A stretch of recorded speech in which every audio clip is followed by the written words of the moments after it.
rien sur l'ordinaire parce que sinon, les animateurs aussi. Il y en a qui leur parlent. Salut, ça va bien?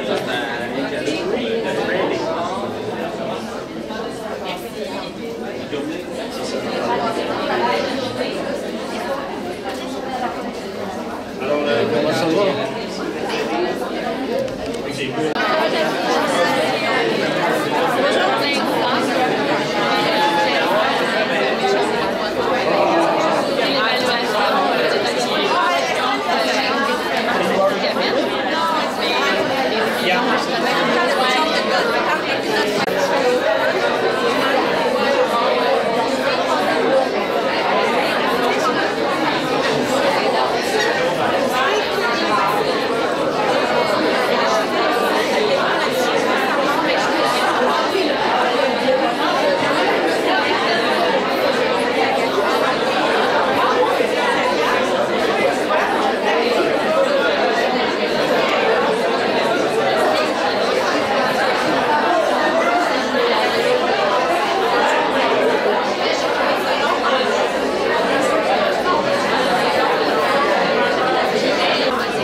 Bonjour.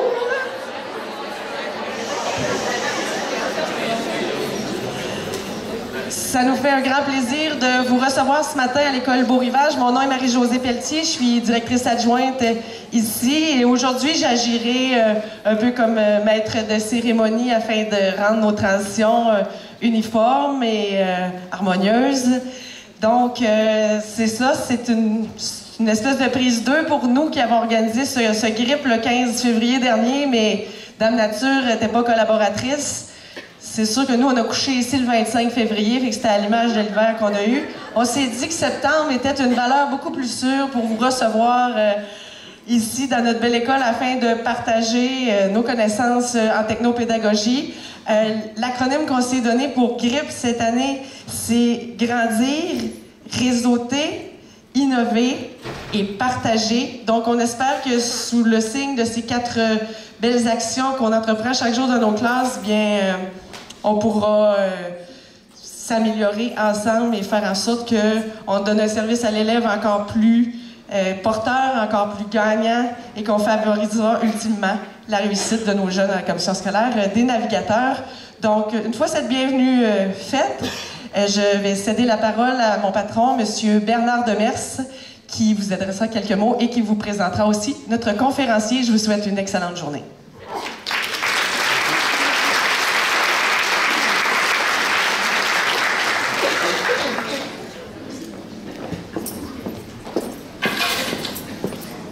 Alors, bonjour tout le monde. Vous allez bien? Oui, très bien. Alors, Marie-Josée reviendra après la conférence d'ouverture pour expliquer certains détails concernant la journée. Alors, c'est à moi qui revient l'honneur de présenter M. Benoît Petit. Alors, ça me fait plaisir de le présenter. M. Petit est conseiller pédagogique au sein de RICI. Il œuvre aux services nationaux pour les gestionnaires scolaires et dans le domaine du développement de la personne. Collaboration et créativité sont ses principaux moteurs d'innovation pédagogique, où le numérique se met au service de l'apprenant. Il propose une réflexion éthique sur les usages à l'ère du numérique, citoyenneté, médias sociaux, mobilité, vie privée, droits d'auteur, ressources éducatives libres et leadership. Alors, nul doute qu'avec M. Petit, nous ferons un pas de plus dans notre développement des compétences du 21e siècle. Alors, M. Petit, je vous laisse la parole. Merci. Merci beaucoup, Bernard. C'est gentil. Je Je suis très honoré d'être ici avec vous.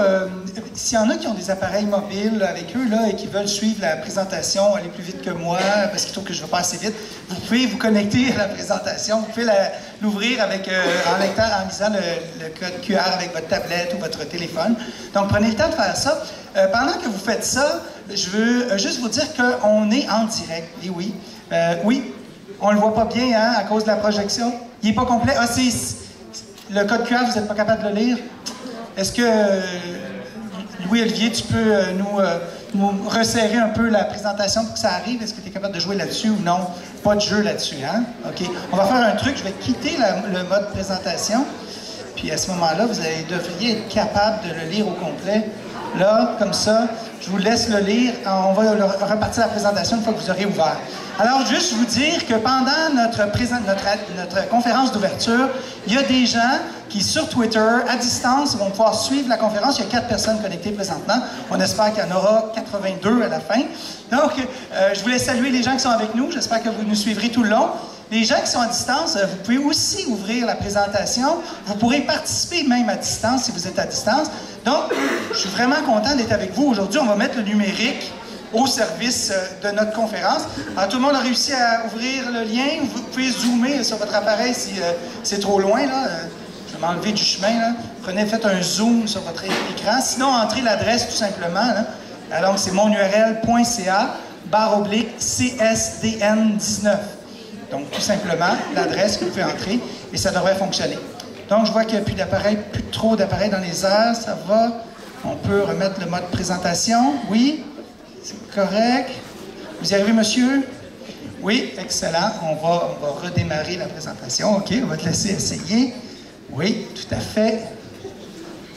C'est merveilleux. Avec l'appareil photo, normalement, ça devrait être capable ça va vous afficher, si vous zoomez puis que vous avez le code QR assez gros, ça va vous afficher l'adresse. Normalement, vous devriez être capable de l'ouvrir. C'est bon. Alors, on va repartir la présentation.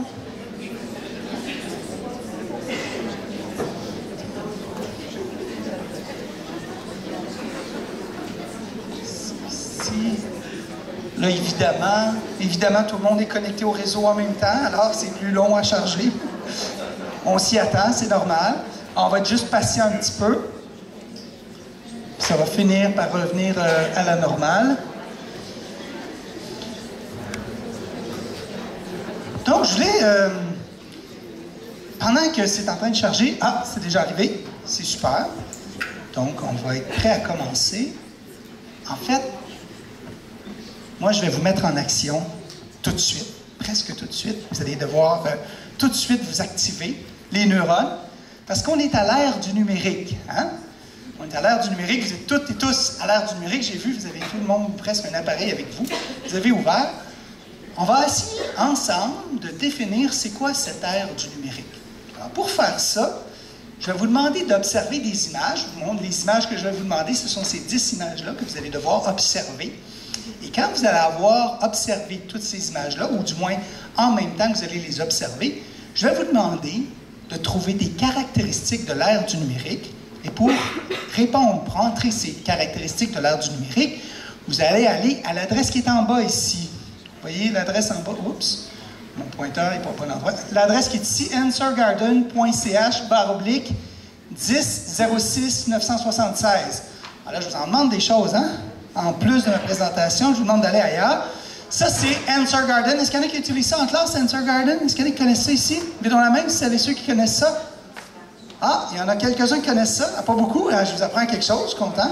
Donc, c'est un outil génial à utiliser avec nos élèves en classe pour faire émerger des idées, faire une tempête d'idées. Donc, answergarden.ch, oups, je ne vais pas mettre devant la présentation, /1006-976. Alors, si vous entrez ça, vous devrez être capable d'entrer des mots-clés qui représentent l'ère du numérique en vous inspirant des images qui défilent devant vous ici ou que vous pouvez consulter si vous...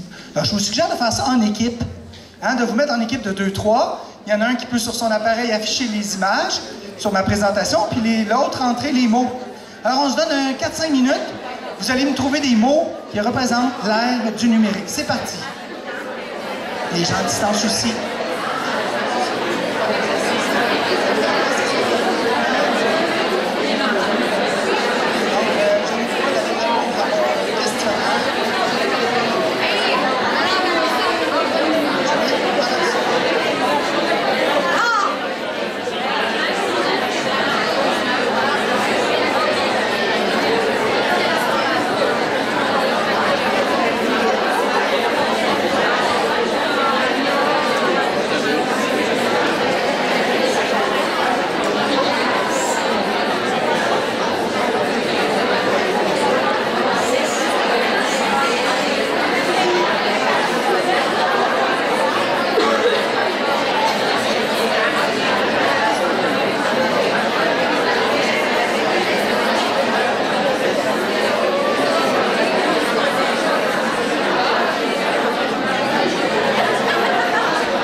Alors, pour ceux-là qui ont de la misère à se connecter au réseau, allez dans Réglages, Wi-Fi, oubliez ce réseau et rebranchez-vous au Wi-Fi qui se présente simplement. Alors, pour ceux-là qui ont de la misère à se connecter, allez dans Réglages, cliquez sur le petit i avec un cercle au bout.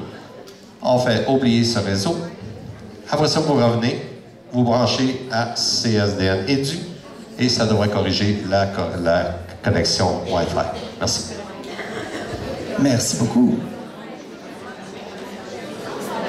Encore 2 minutes, puis on revient ensemble.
Ensemble. Alors, je vous arrête. Tournez votre iPad à l'envers. Comme avec les élèves. On ferme l'ordi, on ferme l'iPad. OK. Non, fermez-le pas. Vous allez en avoir encore besoin tout à l'heure. On va aller voir ce que vous avez fait. On va aller voir le travail que vous avez fait. La diffusion en direct semble être arrêtée, hein, c'est ça? Trop d'appareils connectés. Le réseau n'a pas tenu sur mon iPad. Je pense que ça ne fonctionnera pas. C'est pas grave. On est ensemble, c'est ça qui compte. Allons voir ce que vous avez écrit. L'ère du numérique. Je ne vais pas nécessairement prendre les plus gros mots. Je vais jouer des tours, je vais peut-être aller chercher des mots qui n'ont peut-être pas été les plus pris. OK? Alors, rapidité. Qui a pris ça, rapidité, ici? Qui a utilisé le mot rapidité? OK. Est-ce que ça, c'est positif ou négatif? Les deux? Ah oui, comment ça, c'est les deux? Oui. C'est rapide pour trouver de l'information. Malheureusement, l'information arrive tellement vite que tu n'as plus le temps d'analyser. Ah! C'est rapide, on l'a rapidement, mais on n'a pas de temps pour le traiter. OK, y a-t-il d'autres raisons pour lesquelles c'est les deux? Pas d'autres raisons? Ça change aussi vite. Oui. Mais elle n'est pas toujours véridique non plus. Non, OK, pas toujours véridique. Comment faire pour savoir si l'information est véridique? OK, rapidité. D'accord. Oui. Alors, quand on communique avec les gens, rapidement, ils ont l'information, mais c'est anxiogène parce qu'ils s'attendent à avoir rapidement une réponse. Oh oui, hein? Je t'envoie un message sur Facebook Messenger. Là, je vois que tu l'as reçu, mais que tu ne l'as pas lu. OK. Je vois que tu l'as lu, mais que tu ne me réponds pas. Ça, c'est encore pire. Hein? Ouais. C'est anxiogène, ça nous met de la pression, ça crée des tensions, ça amène de l'interprétation. On ne sait pas tout le temps pourquoi c'est comme ça. OK. D'autres mots comme ça. Dépendance. Qui a écrit le mot dépendance ici? OK. Et ça, j'imagine qu'il y a personne qui a trouvé que c'était positif, ça, dépendance. C'est positif? Ben, est-ce qu'on est dépendant à l'électricité? Est-ce que c'est positif d'être dépendant à l'électricité? Ben, un peu quand même, hein? Ce matin, quand je faisais mon café, j'étais content d'être dépendant de l'électricité. Hein? Pour prendre la route, pour faire 2 heures de route, j'étais content que ça fonctionne, puis que je ne sois pas obligé de ne pas en avoir ce matin. Oui, j'étais vraiment content. Le numérique, c'est pareil, hein? On est content d'être dépendant, mais... Puis dépendant, ça veut dire quoi, au fait? Qui ici est dépendant au numérique? Qui croit que les autres sont dépendants au numérique? Ah oui, c'est ça. Oui, c'est plus facile de trouver que... Qui croit que les jeunes sont dépendants au numérique? Pas plus que ça, je ne crois pas. Que nos jeunes, nos ados, là, en particulier, là... Oui, hein, oui, on est sûr de ça. Hein? Nous, on est adultes, nous, on contrôle bien notre consommation du numérique. Hein? Ouais, pas tout le temps. OK. Instantané. Qui a écrit ça, le mot instantané? OK. Ça, c'est proche de la rapidité, mais c'est pas pareil. C'est quoi que vous avez voulu dire par instantané?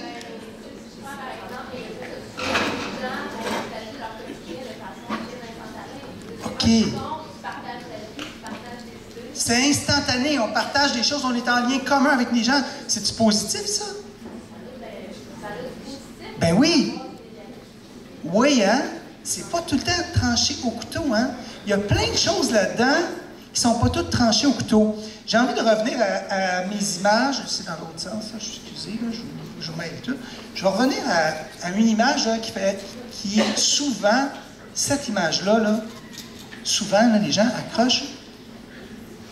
Qui cette image-là vous choque? Qui dans l'ensemble, ça vous choque de voir cette image-là? Okay. Qui trouve ça cool? OK.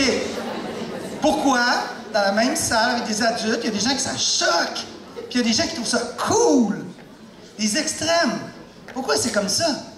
Parce qu'on n'est pas fait pareil. On n'est pas fait pareil. Oui, hein? Tout à fait. Moi, quand je fais ça, ma blonde, elle me dit « T'es pas capable de vivre le moment présent? »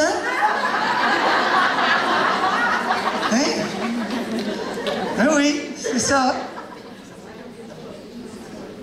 Mais pourquoi je fais ça quand même? Pourquoi ceux qui ont levé la main qui le font, là, pourquoi ils trouvent ça cool ou qu'ils le font? Qui a déjà fait ça ici? OK?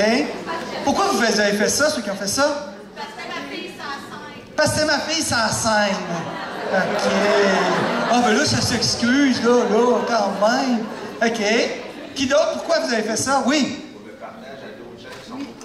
Pour le partager à d'autres gens qui ne sont pas présents.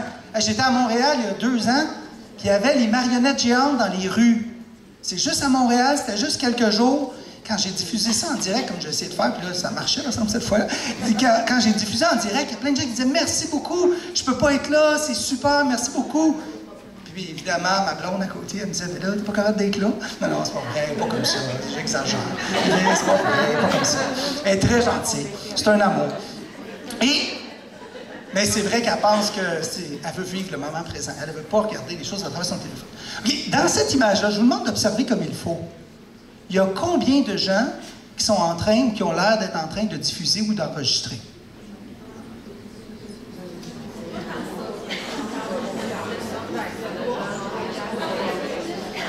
Il y en a combien? Qu'on est sûr que c'est ça qu'il est en train de faire. Il y en a un, ici. Les autres, ils ont les mains dans les airs, il y a un téléphone dans ses mains, mais on ne sait même pas s'il est allumé. Ils ont l'air d'avoir bien du plaisir. Mais il y en a un. Mais qu'est-ce que vous avez vu? Vous avez l'impression, en voyant cette image-là, que tout le monde n'est pas au spectacle, qui est en train de le voir à travers son téléphone, parce qu'on est tellement imprégné de cette image-là que c'est ça qu'on voit, même si ce n'est pas ça qui est montré. Nos perceptions nous jouent parfois des tours. La façon dont on regarde les choses, chacun et chacune d'entre nous, on a des points de vue différents. À l'ère du numérique, il y a plein de phénomènes que vous avez décrits tout à l'heure qui font en sorte qu'on s'accroche tout le temps parce qu'on n'a pas les mêmes perceptions des réalités.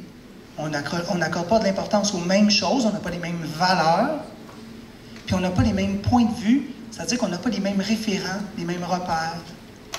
Et ça, là, ça fait en sorte qu'on a des grands défis à relever en cette ère du numérique où tout va super vite, où on n'a pas le temps tout le temps d'analyser, de regarder, de comprendre. Même dans nos relations avec les autres, on n'a pas le temps de prendre le temps de s'intéresser au point de vue de l'autre. C'est ça que vous venez de faire ce matin. C'est précieux le temps que vous avez pris entre vous pour vous en parler. Je suis sûr qu'en regardant ces images-là, vous vous êtes dit de ces genres de choses-là. Hein? C'est sûrement arrivé en jasant entre vous. C'était voulu que vous ayez du temps pour vous parler entre vous. Je vais avancer un peu plus loin. Je vais revenir ici. Dans le fond, là, ce que je vous ai fait faire comme exercice, là, c'est un exercice que vous pourriez faire dans votre équipe école, que vous pourriez faire... S'il y en a qui veulent revenir à la présentation, qui l'avaient perdu sur l'appareil, je réaffiche, là, j'ai tassé pour qu'on le voit bien, la présentation. Si vous voulez, vous pourriez faire cet exercice-là avec votre équipe école, en famille. Vous pourriez faire ça avec des amis. Vous pourriez le faire avec vos élèves dans la classe. Réfléchir sur nos perceptions, notre définition de l'ère du numérique, des défis, des possibilités qui existent à l'ère du numérique. Parce que c'est dans le dialogue qu'on va trouver des avenues pour être capable de vivre en harmonie ensemble. Alors, l'école, on peut jouer ce rôle-là. Okay? Alors, ma présentation, vous avez vu, c'est un Google Présentation. Alors, là, il est partagé en lecture pour vous. Si vous avez un compte Google, je pense qu'à la commission scolaire, vous avez ça, les comptes Google. Vous pouvez faire une copie de ma présentation puis la réutiliser comme vous voulez. Regardez ici, elle est libre de droit. Ici, il y a la licence en bas, là. Ça veut dire que c'est libre de droit. Vous allez faire ce que vous voulez avec. OK? Vous avez juste à citer vos sources, mais on ne vous poursuivra pas si vous ne citez pas vos sources, c'est pas grave. OK?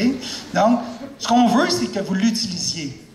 Donc, par exemple, j'ai des diapos comme ça, on aurait pu, si vous n'avez pas Answer Garden, si vous trouvez ça trop compliqué, dans la même présentation, vous pouvez la mettre en écriture pour vos élèves ou vos collègues, ou tous ceux qui disposent du lien, et là, ils pourraient aller répondre dans 2 diapos comme celle-là, puis on pourrait faire ça. C'est de même tout le long de ma présentation. Là, tout le long, vous avez le droit de réutiliser tout ce que je vous montre. Vous pouvez le réutiliser dans votre milieu avec vos élèves, avec vos collègues, etc., tout au long. Le plan d'action numérique. Il y en a-tu ici qui étaient là quand c'était le lancement du plan d'action numérique il y a 1 an et demi? Ouais. Oui, il y avait d'autres personnes qui étaient là, j'en connais qui étaient ici, oui. Hein? Le gouvernement précédent a fait le lancement du plan d'action numérique pour dire que c'est une priorité au Québec de mettre de l'avant le numérique. Dans ce plan d'action-là, il y a 3 orientations et il y en a 2 qui nous concernent plus particulièrement les enseignantes et enseignants, les acteurs de l'éducation. Ce sont les 2 premières. Soutenir le développement des compétences numériques des jeunes et des adultes. Le plan d'action numérique, c'est pas juste pour les jeunes. Ça touche tout le monde. Nous sommes toutes et tous concernés par le plan d'action numérique. Mettre à jour nos compétences numériques, c'est quelque chose qu'on a à faire tout le temps. C'est jamais fini. Deuxième, exploiter le numérique comme un vecteur de valeur ajoutée dans les pratiques d'enseignement et d'apprentissage. Et ça, c'est au cœur de notre travail. Au cœur de notre travail, comment faire pour que le numérique favorise les meilleurs apprentissages, nous permette d'être plus efficaces dans notre travail d'enseignant. C'est un défi. On va essayer de regarder ensemble comment ça peut s'actualiser, ça. Parmi les mesures du plan d'action numérique, la première mesure, c'était d'établir un cadre de référence des compétences numériques à tous les ordres d'enseignement. Et donc, au printemps dernier, a été lancé le cadre de référence de la compétence numérique. Voyez-vous la nuance entre la mesure et le plan et le cadre? Ici, on parlait des compétences numériques et ici, on parle de la compétence numérique. Ce cadre-là, il vient actualiser tous les endroits dans tous les référentiels québécois en éducation que l'on a et qui parlent du numérique. Parce que la plupart de nos référentiels datent de 10, 15 ou 20 ans. Prenons le programme de formation de l'École québécoise, il va bientôt avoir 20 ans. Les vocabulaires qu'il y a là-dedans, là, il y a des mots que nos élèves ne savent même pas c'est quoi, cette affaire-là. Hein? Une vidéocassette. OK? Des trucs comme ça, là, un vidéodisque. Des trucs comme ça, là. Il y a des mots même, là, qu'on ne sait même pas c'est quoi. Même nous, comme adultes, ah oui, c'est vrai. Ah oui, c'est vrai, on avait ça dans le temps. Mais le cadre, il vient actualiser tous ces référentiels-là, dont la compétence transversale à intégrer le numérique, dont la compétence professionnelle des enseignantes et enseignants à intégrer le numérique. Donc, ça vient actualiser tout ça. Aujourd'hui, qu'est-ce que ça veut dire? Ce cadre de référence-là a été lancé par le ministre de l'Éducation actuel qui, pour une rare fois, les politiciens, ont dit que ce que le gouvernement précédent a fait, c'était la bonne chose à faire, puis c'était la bonne voie, puis qu'il était pour continuer dans ce sens-là. Ça veut dire qu'il y a une unanimité politique autour de ces enjeux-là. Ce n'est pas l'affaire d'un parti politique, c'est l'affaire de toute une société. Hein? Et ce qu'il nous dit, Jean-François Roberge, c'est qu'on a besoin de préparer nos jeunes pour jouer leur rôle clé dans le monde de demain. Mais en fait, c'est dans le monde d'aujourd'hui. Regardez ce qui se passe aujourd'hui même, à l'échelle planétaire, comment nos jeunes sont des acteurs incontournables face au changement climatique. Ça se passe aujourd'hui, ça va se passer toute la semaine. Et c'est qui a parti ça? C'est une mineure. Une jeune de 16 ans. Le numérique leur donne du pouvoir d'action. Est-ce qu'on les prépare à ça? C'est ça l'objectif, c'est de les rendre autonomes et critiques. Depuis tout à l'heure, c'est ça qu'on dit qu'on a besoin, d'être autonome et critique. Au Québec, dans le cadre, on a mis de l'avant des principes. Si vous allez lire le cadre de référence, vous allez voir, il y a une page, un texte. Moi, j'en ai dégagé 5 principes qu'on trouve dans le texte des principes. D'abord, le principe d'inclusion. Le numérique ne devrait jamais créer de l'exclusion. Et ça, là, c'est une préoccupation qu'on a toujours besoin d'avoir à l'esprit. Même, ne serait-ce que quand on laisse entrer les appareils de nos élèves dans la classe, c'est un outil d'apprentissage extraordinaire, mais ça peut augmenter les écarts sociaux. Alors, si on fait ça, il faut être conscient qu'on a besoin d'atténuer ces écarts sociaux-là, comme on a la responsabilité comme école de les atténuer. Savoir agir des compétences, on en a déjà parlé, je pense un peu plus vite, les ouvertures aux innovations technologiques. Le cadre de référence, il ne veut pas être figé dans le temps avec les réalités d'aujourd'hui. Il veut pouvoir être présent ou être là pour tout ce qui pourrait être nouveau qui arrive avec les innovations technologiques. Mais aussi, ça se veut une mise en œuvre itérative. Ça veut dire quoi, ça? Ça veut dire qu'elle évolue dans le temps aussi en fonction des mœurs et des coutumes. Notre société évolue constamment. Nos valeurs évoluent constamment. Nos seuils de tolérance à des choses ne sont pas les mêmes. Regardez, là, dans l'actualité, c'est chaud, c'est brûlant. Hein? En 2001, se maquiller le visage, c'était pas un problème pour 95% du monde. Le salaire qu'en Amérique du Nord, c'est rendu un tabou. OK? Particulièrement aux États-Unis, dans le Canada anglais. Ici, ça l'est un peu moins. Mais on voit que nos seuils de tolérance changent. Est-ce qu'il y en a qui ont vu le film 1981? Oui? Au début du film, Ricardo rentre dans sa classe. On est en 1981, son enseignante de 6e année est assise en avant. Qu'est-ce qu'elle fait? Elle fume sa cigarette. Aujourd'hui, on ne pourrait même pas imaginer que ça a déjà été possible.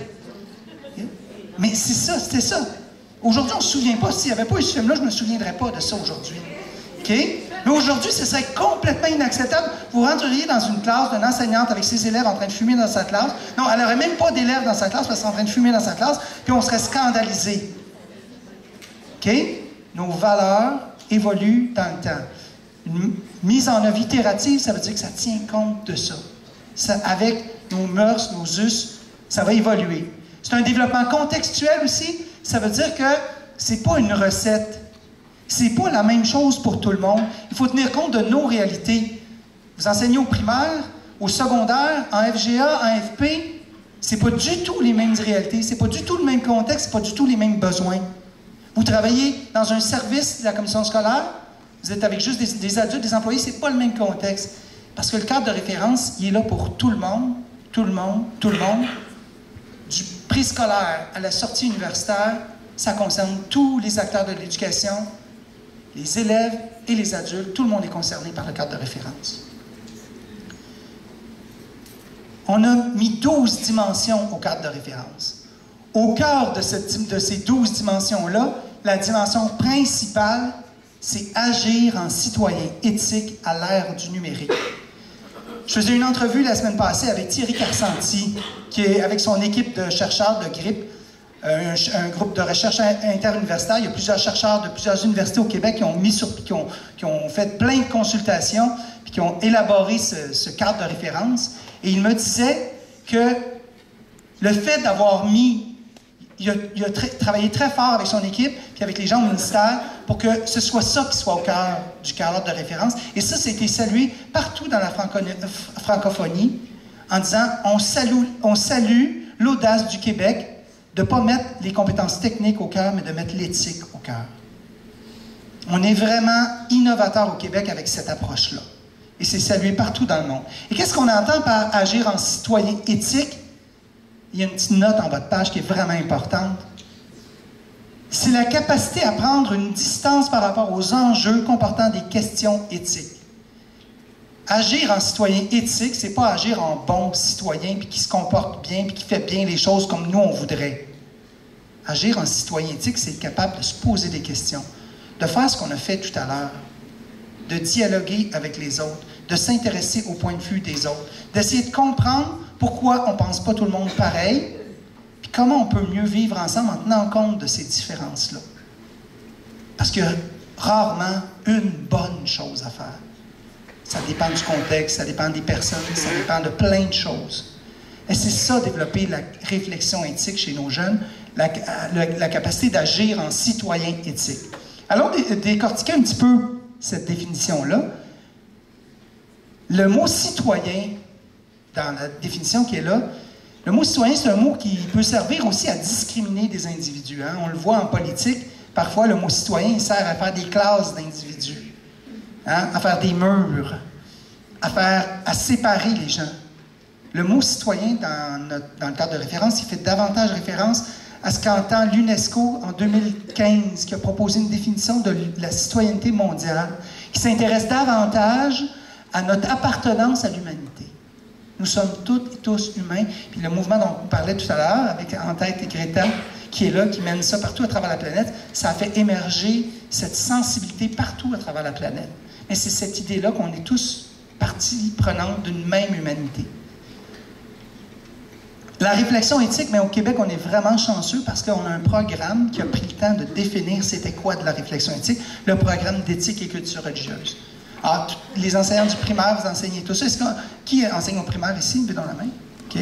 Puis, est-ce qu'on a des enseignants d'éthique et culture religieuse dans la salle du secondaire? Wow, cool. Super. Vraiment. Alors, on est chanceux au Québec parce qu'on a défini c'était quoi de la réflexion éthique, puis on peut travailler ça avec nos élèves du début du primaire à la fin du secondaire. La réflexion éthique, c'est la capacité à décrire des situations le plus factuellement possible. C'est la capacité à comparer les points de vue, ce qu'on a fait tout à l'heure. On compare des points de vue, on essaie de s'intéresser aux valeurs, aux normes auxquelles on se réfère, nos référents, puis se rendre compte qu'on n'a pas tout le monde pareil, pour identifier les points de tension, les choses qui font qu'on ne s'entend pas tout le temps. Et ça, dans le but de considérer différentes options qui vont permettre de trouver des avenues pour favoriser le mieux vivre ensemble. Ça, c'est de la réflexion éthique. Le cadre de référence de la compétence numérique, il met ça au cœur. Développer des citoyens à l'ère du numérique, c'est d'abord et avant tout être capable de faire ça. On a même réuni plusieurs acteurs de l'éducation. Je travaille au sein du Récit. Mais au sein du Récit, on s'est réunis plusieurs conseillers pédagogiques de tout le Québec. Puis on a adjoint à ça des chercheurs universitaires, des gens du ministère de l'Éducation et de d'autres ministères ou de la Commission sur l'éthique en sciences et en technologie.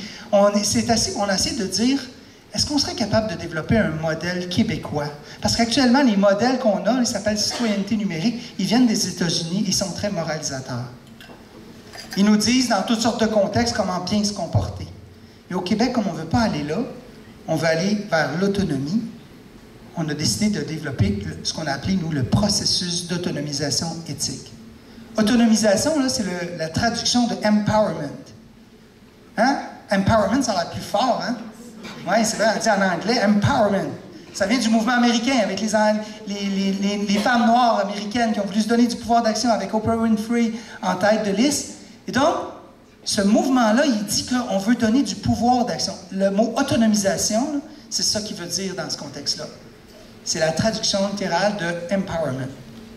On veut donner du pouvoir d'action à tout le monde et à tous. Qui ici a souvent le sentiment d'avoir pas tout le temps le pouvoir d'action dans le numérique, de tout comprendre ce qui se passe?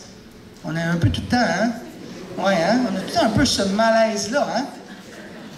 Ben, se redonner du pouvoir d'action comme citoyen. Puis pourquoi on appelle ça de l'autonomisation éthique? Bien parce qu'on ne veut pas que ce soit juste du pouvoir d'action individuel, mais on veut que ce soit aussi collectif. Se redonner du pouvoir d'action individuel et collectif, donc pas seulement centré sur la personne elle-même, mais sur la collectivité aussi. Ce modèle-là, je ne vous le présente pas en détail, là, vous pourrez l'observer si vous voulez le découvrir. On a développé toutes sortes de ressources pour l'étayer, vous pourrez aller le regarder. Mais en fait, ce qu'on vise, c'est de faire en sorte que chaque citoyen et citoyenne puisse être en cohérence, en harmonie avec sa posture et ses actions, qu'il soit en harmonie avec ses valeurs, ses normes, ses aspirations dans le monde d'aujourd'hui, et ce, de façon individuelle, mais tout en tenant compte de la collectivité dans laquelle il vit. Donc, je vais vous présenter les 12 dimensions. Non, non, non, je ne ferai pas ça. Non. Ça serait bien trop long, puis vous seriez endormi avant que je sois rendu à la 3e. Alors, ce qu'on va faire à la place, c'est que je vais vous faire un exercice d'appropriation du cadre de référence de la compétence numérique. Je vous ai dit que je vous mettrai en action. Hein? Alors, c'est ça qu'on va faire. Je vais vous mettre en action. Alors, pour faire ça, en fait, je vais vous poser une question dans quelques minutes, en équipe. Je vais vous demander de proposer des pistes pour intégrer dans votre pratique professionnelle les 12 dimensions du cadre de référence de la compétence numérique. Alors, si vous êtes dans ma présentation, vous allez voir que les diapos qui suivent, toutes les dimensions sont écrites, sont là. Vous pouvez y aller par vous-même, aller observer chacune de ces dimensions-là.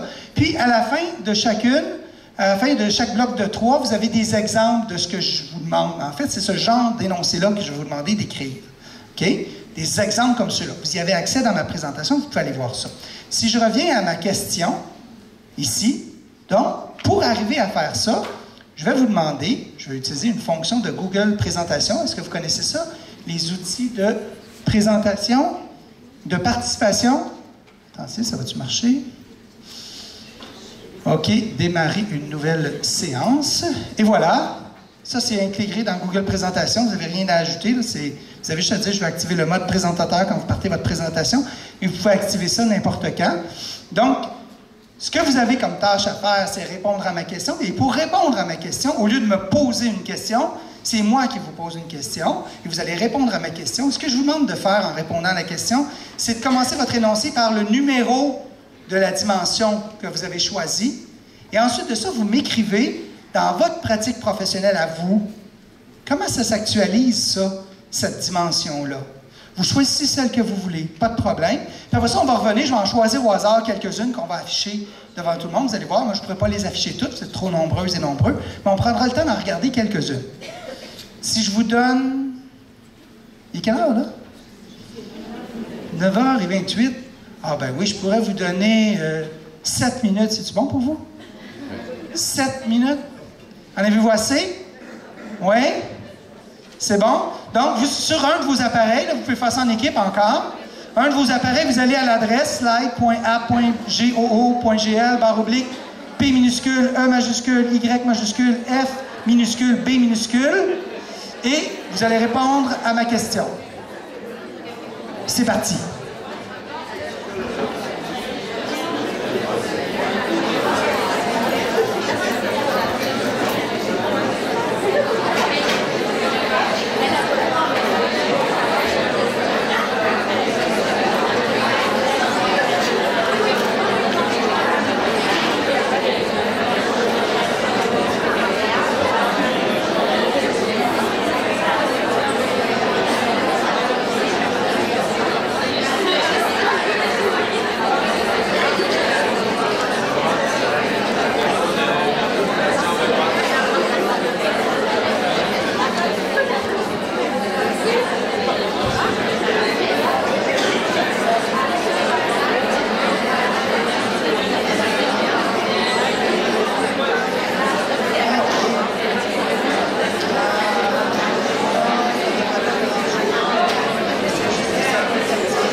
Normalement, vous n'étiez pas capable d'y accéder, mais si vous rafraîchissez, ça devrait fonctionner. Je l'ai modifié. Ça se fonctionne-tu, là? Fais juste rafraîchir, voir si ça fonctionne. Rafraîchir la page.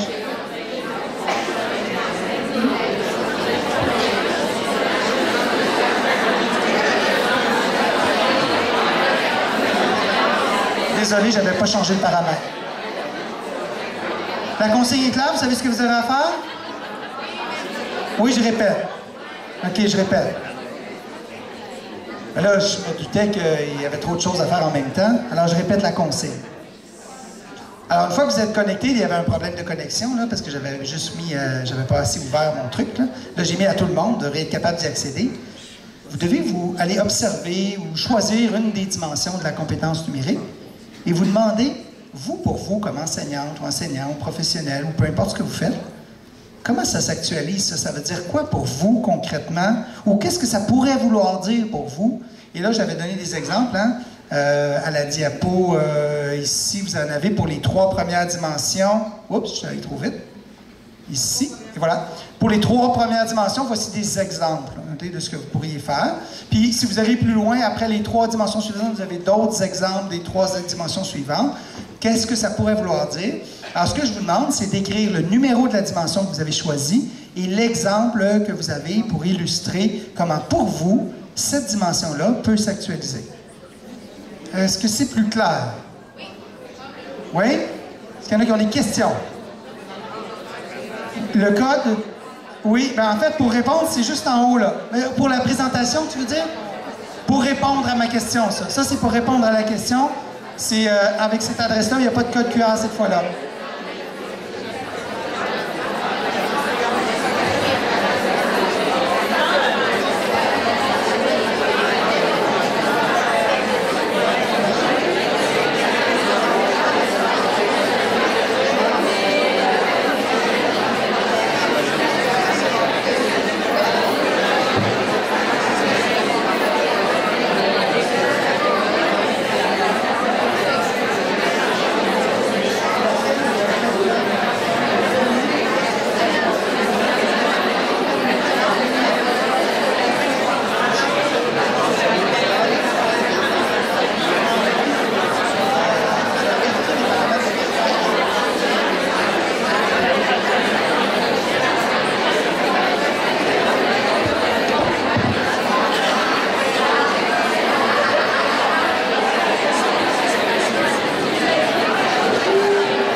plus de temps. J'ai redémarré ma diffusion. Alors, il y a peut-être des gens qui vont nous suivre à distance. Gênez-vous pas, vous pouvez vous joindre à nous, les gens qui sont à distance, pour suivre notre présentation. Si vous êtes sur Twitter, vous avez le lien de ma présentation pour suivre aussi. Alors, on va aller voir ce que vous avez écrit. Je vous l'ai dit, on n'aura pas le temps de regarder tout ce que vous avez écrit, mais on va aller regarder quelques-uns de vos exemples. Donc, on y va avec un premier exemple. L'utilisation des outils de Google pour la gestion des accompagnements, formations et le partage d'informations. Kim Roy. Merci, Kim. T'es où, Kim? Kim, es-tu ici? Ah, merci, Kim. Super exemple, très intéressant. Hein? Allons voir une autre dimension. Ici, 3. Utilisation de Socrative pour la vérification des acquis. Judith. Judith, t'es où, Judith? Merci, Judith. C'est super. Ah, vraiment très intéressant. On poursuit. Donc, c'était la dimension 7 et 3. On continue. Alors, on a Catherine ici. Catherine est ici? Catherine? Et où, Catherine? Ah, merci, Catherine. Communiquer à l'aide du numérique. Favoriser la communication enseignant-parent par l'utilisation de CISA ou d'une autre plateforme. Wow, c'est vraiment cool. Vous êtes novateur. Bon, une autre dimension. Allons voir une autre dimension, la dimension 5. Alors, ici, Cynthia. Cynthia est où, Cynthia? Ah, merci, Cynthia. Facilite le partage d'idées entre les élèves en enlevant la barrière de la gêne. Ah, l'écriture, hein? Ça peut enlever la barrière de la gêne. C'est très, très intéressant. Alors, allons voir une autre dimension qui n'a pas été traitée, qu'on n'a pas présentée encore. Je vais essayer d'en trouver une. Ici. Donc, ici, développer... Encore Kim Roy. Ah, je n'avais pas remarqué. Kim, désolé. C'est pour les autres, là, je veux dire. Kim, bravo. Alors, développer le jugement critique et éthique des élèves dans la gestion et l'utilisation du cellulaire à l'école. Wow! Kim, t'es au secondaire, Kim, toi? T'es où, Kim? Oui, t'es au secondaire? Accompagnement au secondaire, oui, hein? La gestion des cellulaires au secondaire, plutôt qu'interdire, si on leur apprend. Ils l'ont tout le temps sur eux, en tout temps. D'ailleurs, hein, vous savez que la boîte dans la classe, c'est pour déposer ce cellulaire. Là. Y a-t-il des enseignants au secondaire qui utilisent ça? OK? Des crochets? Pochette? La pochette, déjà, c'est plus intéressant, mais la boîte, là, en avant, là, ça, je vous le dis, ça ne marche pas. OK? Si vous pensez que ça marche, c'est juste une illusion. OK? J'ai des enseignants qui me l'ont raconté, ils m'ont dit, la boîte, là, ça marche la première fois. La deuxième fois, l'élève, avant de partir de la maison, il rouvre le tiroir, il ramasse un vieux cellulaire qui ne marche plus, puis c'est celui-là qu'il met dans la boîte. OK? Pas question de donner ma vie privée mêlée avec toutes les autres dans une boîte que je ne sais même pas si je vais être capable de la retrouver. OK? Pensez à ça, là, si j'avais mis une boîte à l'entrée et j'avais demandé à tout le monde de déposer votre cellulaire. Combien il l'aurait fait? Personne.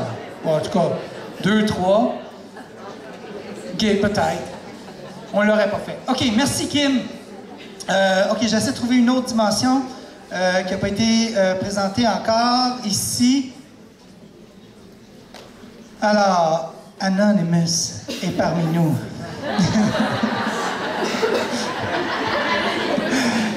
La dimension 3. Utilisation d'applications diverses à des fins d'apprentissage, réduction du papier-crayon. Wow, très intéressant. OK, allons-y avec une autre dimension. La 12 ici. On a Maude. Maude qui est là. Prendre une photo 360, la diffuser, y intégrer des contenus. Wow, ça c'est novateur.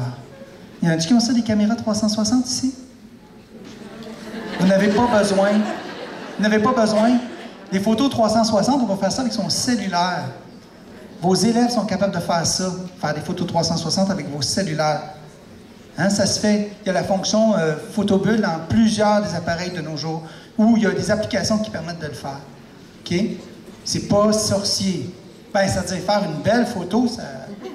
Ouais, ça demande du travail un peu, là. Il faut avoir l'air, toutes les photos, toutes les prendre, être dans toutes les postures pour essayer de laisser la caméra au même endroit. Ça fait un peu étrange, mais ça existe. OK, donc, merci Maude. La dimension 11 maintenant. OK, on a Karel. Karel est où, Karel? Oups, j'ai-tu vu Karel? Ah, ici, Karel. OK, merci, Karel. 11. À partir d'albums ou de textes adaptés aux élèves, réfléchir ensemble sur différentes situations concernant le numérique. Vraiment intéressant. Wow! Très, très intéressant. Bon, est-ce qu'il y a d'autres dimensions que je vois qui n'ont pas été traitées encore ici? La 2. Sébastien. C'est qui Sébastien? T'es où Sébastien? Ah, Sébastien. Utilisation de prédits pour travailler les réseaux de concepts permettant aux élèves de faire des liens. Ah, c'est super intéressant. Ça, c'est des élèves qui font des prédits, là. C'est ça? Wow! Wow! Ça, c'est vraiment super. C'est vos élèves. Passez de moi, je fais des présentations, à je mets mes élèves à faire des présentations. C'est long faire un prédit, hein? Vous n'avez pas de temps, hein? Vos élèves, ils ont juste ça, du temps. Fait qu'aussi bien les occuper. Puis ils trouvent ça trippant faire ça. Fait que c'est le fun. Faire des présentations avec toutes sortes d'outils, puis les laisser choisir les outils, c'est encore plus engageant hein, d'avoir du choix. Alors, on a plusieurs exemples que vous avez pris, puis ça a été vraiment très intéressant. J'ai envie de vous poser une autre question d'un autre ordre. Faire cet exercice-là pour vous, ça vous a fait quoi en dedans? Qu'est-ce que ça a provoqué chez vous? Sentiment de bien-être. Un sentiment de bien-être. De la valorisation. De l'engagement. Il y en a-tu que ça a fait le contraire?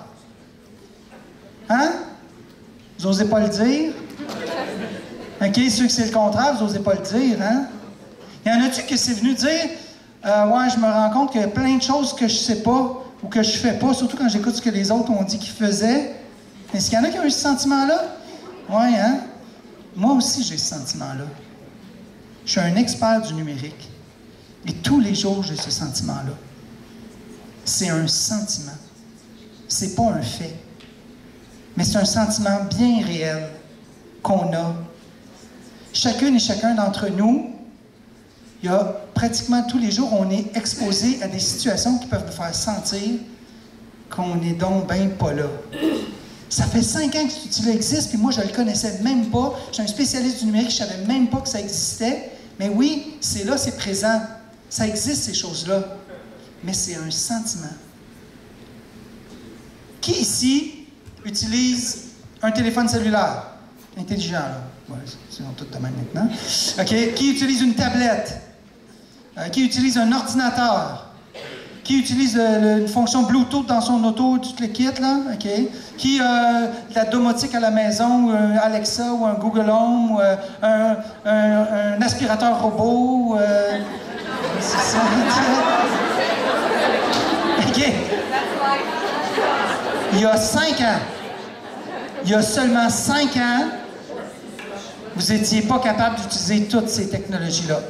Bien, parce qu'ils n'étaient pas toutes disponibles. OK? Aujourd'hui, chacune et chacun d'entre vous, là, on vient de nommer plusieurs technologies. La plupart d'entre nous, on a accès à au moins 2, 3 ou 4 ou 5 de ces technologies-là. Et chacune et chacun d'entre vous, vous savez quand utiliser chacune de ces technologies-là pour répondre à vos besoins. Vous êtes capable de faire la distinction, la part des choses. Il y a 5 ans, vous n'aviez pas toute cette expertise-là. Nous sommes toutes et toutes très bons. Bravo, on s'applaudit. Vous êtes super bons.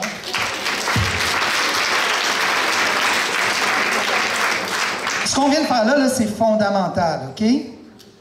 C'est fondamental en contexte d'apprentissage particulièrement. Il y a plein de recherches qui l'ont démontré. OK?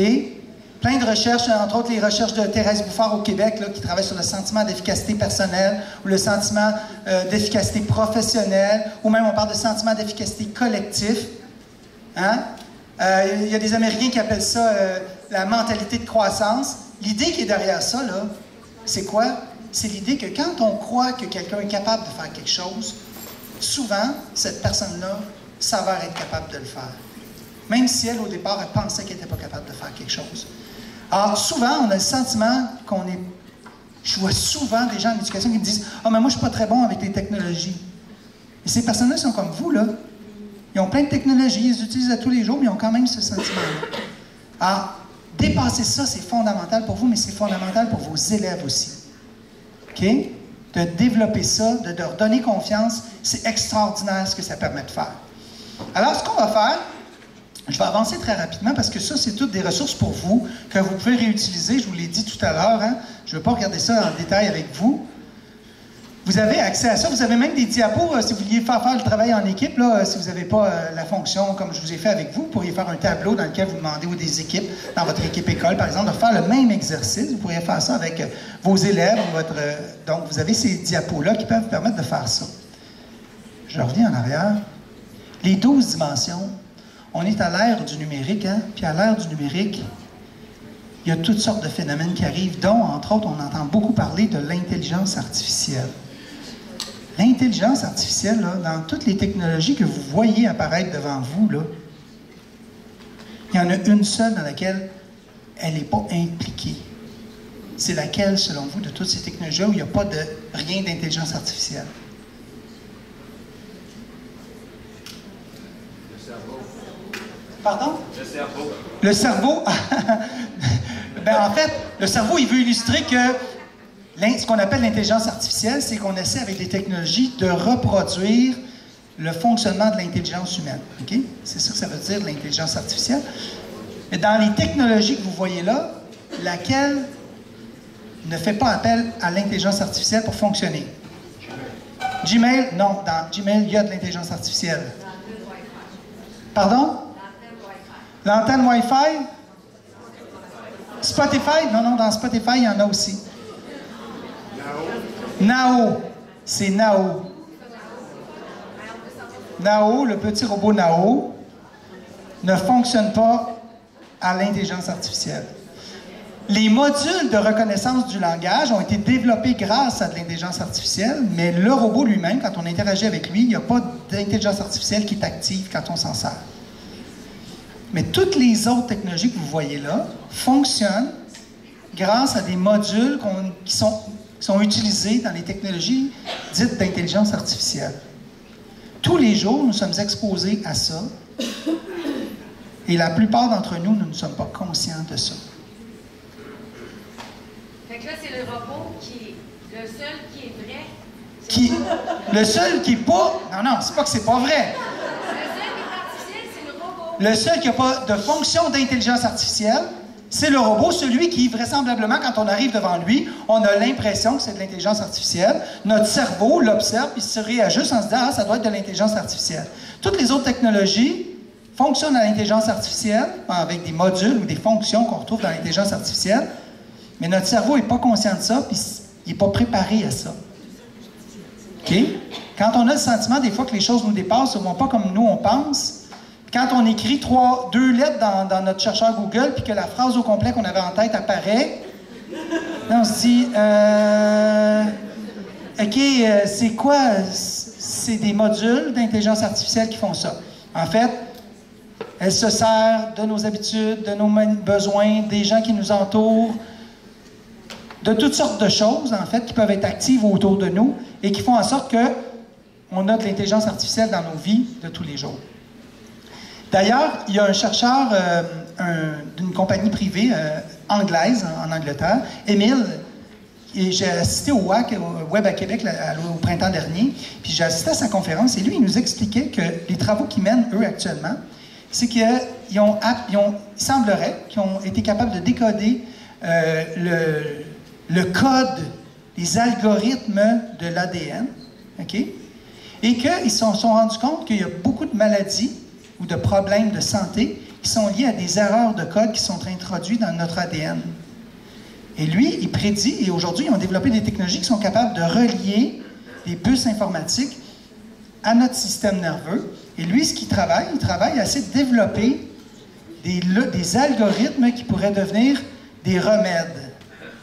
Alors, lui, ce qu'il prétend, ou ce qu'il essaie de faire, ce vers quoi il tend, c'est développer la prescription d'algorithmes. Alors, un médecin, au lieu de prescrire un médicament, pourrait prescrire un algorithme qui viendrait corriger quelque chose dans notre ADN.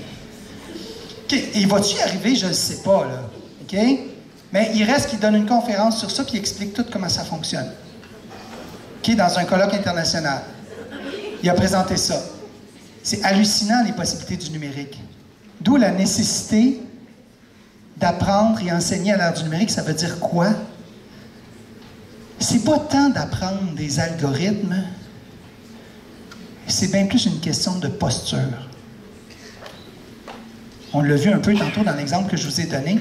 En fait, souvent, je vais quitter le mode... on n'a plus besoin de ça, là. Je vais juste afficher, je vais juste enlever... OK, ça ici.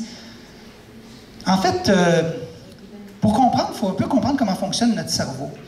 Steve Masson, un neuropsychologue, un spécialiste en neuroéducation, en fait, compare le fonctionnement du cerveau il fait l'analogie de la forêt. Okay? Il dit, dans le fond, notre cerveau, comment il fonctionne, c'est qu'il crée des sentiers dans notre forêt. Au départ, il est vierge, la forêt. Puis tranquillement, pour apprendre, mais ce qu'on fait, c'est qu'on trace des sentiers.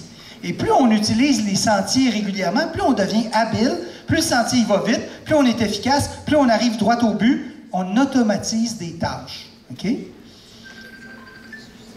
Ça, c'est intéressant, FaceTime. C'est vraiment cool.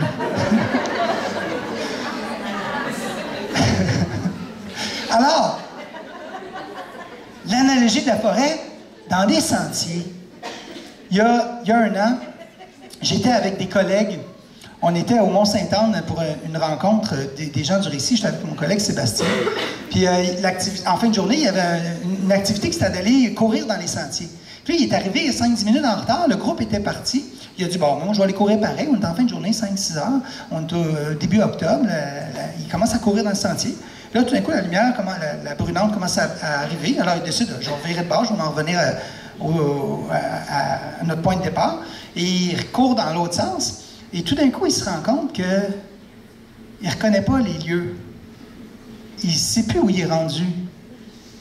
Fait que là, il commence à se mettre dans la peau des gens qui se perdent en forêt, puis il commence à comprendre que même si je suis à quelques minutes là, de mon point de départ, je ne sais pas si je vais réussir à me retrouver là, parce que je ne retrouve pas mes repères. Mais heureusement, Sébastien est prévoyant. Hein? Il avait sa montre avec son GPS qui a dit « va-t'en par là, va-t'en par là ». Il a suivi sa montre et il a retrouvé son point de départ. Mais dans le fond, ce que je veux illustrer à travers ça, c'est que dans le fond, nous, notre cerveau, il fonctionne comme ça aussi. On a des sentiers bien tracés. Hein? Puis ça va bien quand on emprunte nos sentiers bien tracés. Il y a peut-être d'autres sentiers qu'on pourrait emprunter, mais des fois, on ne les voit pas parce qu'ils sont bloqués par d'autres choses, ou on ne veut pas trop les voir parce qu'il y a des choses, il y a des obstacles qui seraient à franchir pour y arriver. Ou encore, il y a des sentiers qu'on ne veut même pas tourner la tête et regarder parce qu'ils ont l'air vraiment trop difficiles. Puis on se dit, non, je ne suis pas sûr que moi je vais emprunter ce sentier-là. Mais au fond, là, dans le fond, c'est peut-être juste parce que notre vue est étroite. Peut-être qu'il y en a plein de sentiers, mais c'est juste qu'on ne veut pas les regarder. Intégrer le numérique dans la classe, dans sa pratique, c'est un peu ça aussi. C'est être capable d'ouvrir ses horizons, de regarder ce que d'autres font, comment ils le font, qu'est-ce que moi je peux faire, c'est quoi le prochain pas que je peux faire, plutôt que de m'arrêter à ce qui, moi, m'empêche d'avancer, de regarder ça. En fond, c'est ce qu'on appelle, c'est notre cerveau, dans le fond, qui fait ça. De comprendre que c'est mon cerveau qui a automatisé des tâches puis dans lesquelles je suis confortable et je suis bien, ça m'aide à envisager que peut-être je peux tracer de nouveaux sentiers. C'est pour ça que je parlais que intégrer le numérique en classe, c'est bien davantage une question de posture qu'une question d'apprentissage technique. D'ailleurs, dans votre milieu, vous avez sûrement des gens qui sont des résistants. Hein, vous en voyez? Alors, je suis sûr qu'ici, il n'y a aucun résistant. Tous les gens qui sont venus ici, vous êtes tous des gens qui sont volontaires. Vous venez ici, là, de façon... vous êtes déplacés aujourd'hui, c'est pour ça, hein? C'est pas pour rien. Mais dans votre milieu, vous avez sûrement des résistants, là. Vous les voyez, hein? Ces gens-là, dans le fond...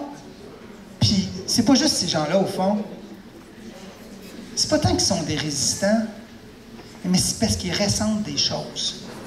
Leurs sentiers qui sont bien tracés, sortir de leurs sentiers, là, ça se peut que ça génère chez eux des émotions et des sentiments dans lesquels ils ne sont pas bien. Puis même chacun d'entre nous, quand on sort de nos sentiers, on n'est pas toujours bien. On vit toutes sortes d'émotions. On peut vivre de la peur, on peut se sentir dépassé ou se sentir différent. Ou même, il y a des gens qui résistent parce qu'ils sont fiers de résister. Ah, moi, là, je ne suis pas comme tout ce monde-là fou là, qui va trop vite. Là, on prend le temps de s'arrêter. Moi, dans ma classe, c'est un lieu, une oasis de paix. On déconnecte du monde pour voir les vraies affaires. Hein? Bon, on entend ça dans le discours, même dans les médias. On lit ça régulièrement, hein, que l'école devrait être ça. Mais ça, en fait, c'est quoi? C'est l'expression de nos sentiments ou de nos émotions. Les sentiments, c'est basé sur des valeurs. C'est encore plus dur à faire bouger. En fait, c'est aussi parce qu'à travers ça, ça dévoile des défis, des difficultés ou des besoins que l'on a auxquels on sent qu'ils ne sont pas répondus. Hein? Si je sens que j'essaie de faire des technologies dans ma classe, mais que le réseau ne fonctionne pas, ou que mon groupe se désorganise, bien, ça se peut que j'ai des besoins réels là, auxquels il faut que je réponde, puis ça ne fonctionne pas.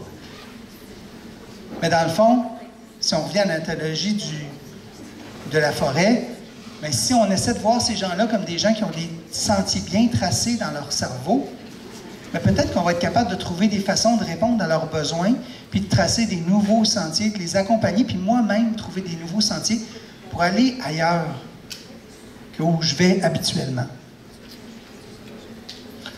Enfin, je vais vous présenter quelques ressources qui peuvent vous soutenir, vous. Hein? D'abord, on a un réseau.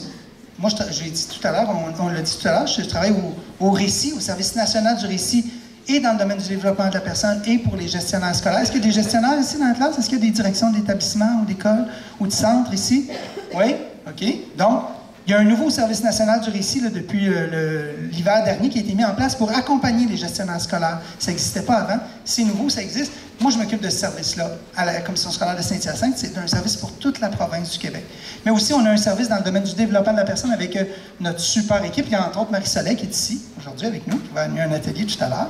Oh, merci d'être là, Marie-Soleil. Mais aussi plein d'autres services nationaux. On a parlé de Maud tantôt. Il y en a peut-être d'autres aussi que je n'ai pas vu qui sont ici avec nous aujourd'hui. Est-ce qu'il y a d'autres gens des services nationaux du Récit? Ils sont là, dans la salle avec nous? Non, pas ici. Peut-être en train de se préparer pour leur atelier, là, sûrement. Vous avez aussi un service local du Récit. Vous avez des gens dans votre commission scolaire qui sont des experts pour vous aider, vous soutenir. Hein? Des personnes qui sont là pour vous aider, vous soutenir. Ça, c'est une ressource. Les personnes, ce sont des ressources précieuses que l'on a.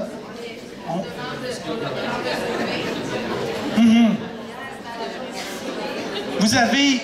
bien sûr, le cadre de référence de la compétence numérique, auquel vous pouvez vous référer.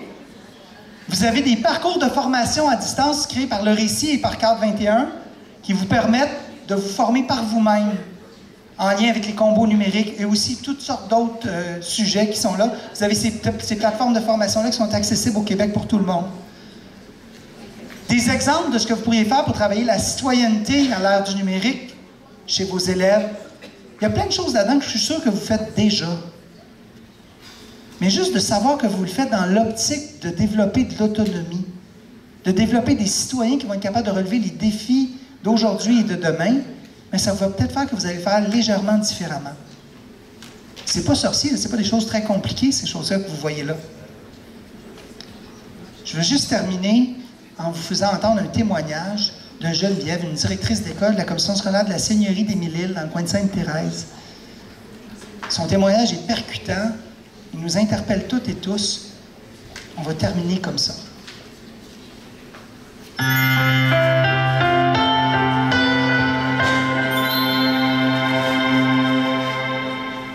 En fait, au début, on s'est questionné parce que c'était vraiment un besoin qui émergeait de la classe. Dans le fond, on avait des élèves qui n'étaient pas si motivés, qui n'étaient pas si engagés dans leurs apprentissages. Puis on avait une classe d'élèves qui avaient de la difficulté à vivre un enseignement de façon traditionnelle, magistrale.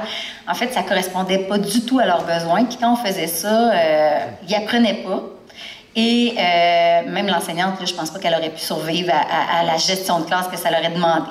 Donc, évidemment, j'avais une enseignante très engagée, prête à aller voir c'était quoi les nouvelles technologies, comment ça fonctionnait, faire aussi de l'essai-erreur, parce que je pense pas que c'est facile là, tout de suite en partant, mais elle s'est dit, bon, je me lance, puis on va voir. Évidemment, on est allé, on a acheté les Chromebooks, on a décidé d'ouvrir tout ce que ça prenait au niveau des autorisations, parents, tout ça. Et on s'est rendu compte rapidement que les élèves embarquaient et c'était ça qu'ils avaient besoin, en fait. C'est qu'ils n'étaient pas capables de recevoir l'enseignement traditionnel, mais de recevoir un enseignement d'une façon différente, avec une approche différenciée.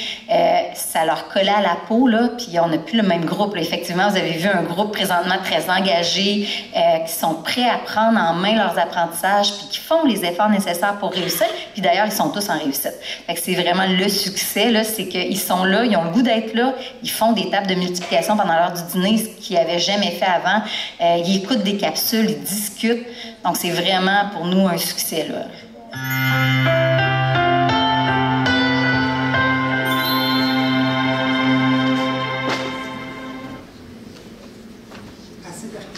Assez percutant, hein? Est-ce qu'en terminant, on aurait 2-3 minutes, est-ce qu'il y en a qui ont des questions ou des commentaires?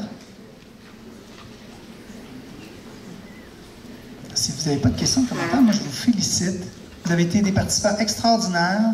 On a construit quelque chose de merveilleux et vous avez accès à cette présentation-là. Vous pourrez y retourner et la réutiliser. Je vais donc céder la parole à Marie-Josée.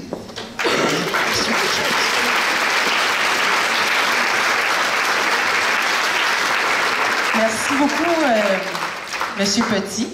Je peux me permettre de vous appeler Benoît? Ben, en fait, au nom de tous les participants du GRIP, on aimerait vous remettre un petit cadeau. Comme on est dans l'Aude-Binière, ben, ce sont des produits du terroir de l'Aude-Binière, du canard goulu. Merci beaucoup. Alors, un autre bonne main d'applaudissements.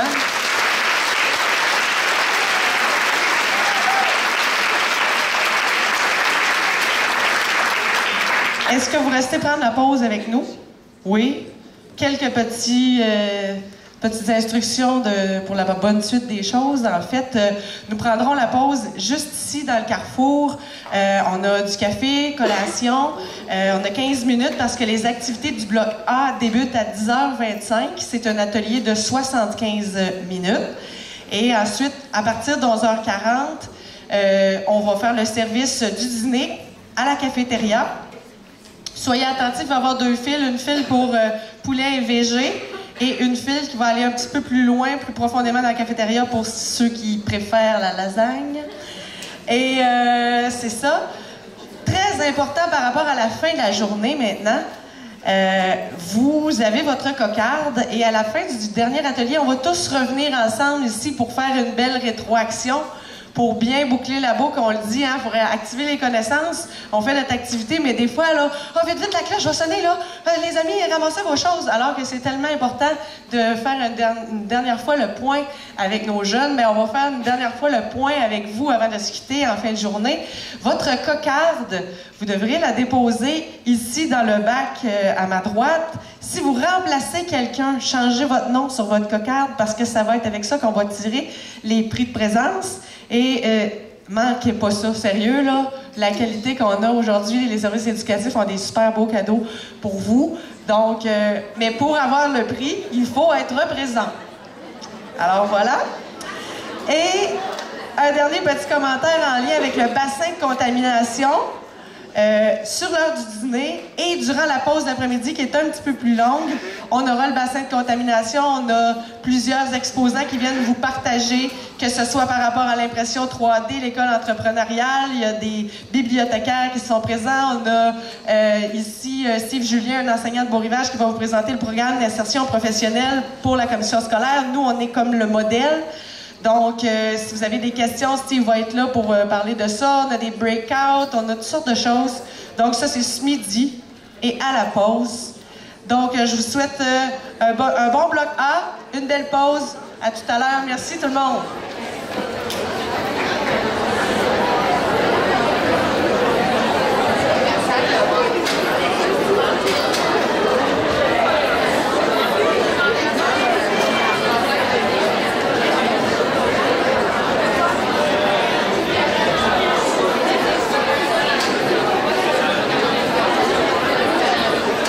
Va bien? Toujours caméraman.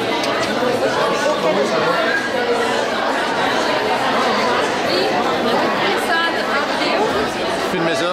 Merci. On va mettre le lien dans mon document.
C'est sûr qu'en 75 minutes, là, vous ne ressortirez pas ici expert de l'impression 3D, mais vous allez quand même avoir une vision d'ensemble pour pouvoir, après ça, démarrer là, dans vos milieux là, si vous avez des imprimantes. Donc, initier au concept, découvrir les différents types d'impression, les matériaux, les types de logiciels pour créer, donc faire la modélisation. Ensuite de ça, les formats de fichiers pour imprimer. Parce que ça, c'est vraiment deux choses. Il y a un logiciel pour la conception de notre produit fini. Puis il y a un logiciel pour, après ça, dire je le mets dans un langage que l'imprimante va accepter. Puis après ça, ben, je vous parle des logiciels qui permettent la création.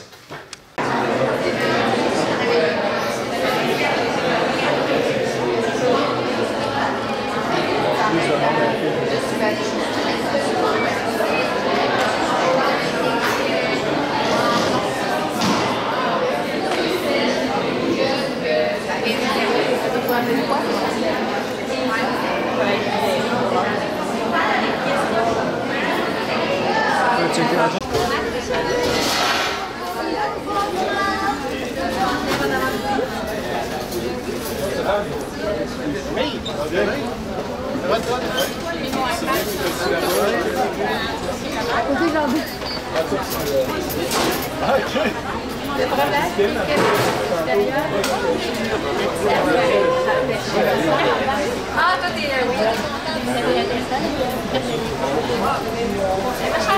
Bon appétit!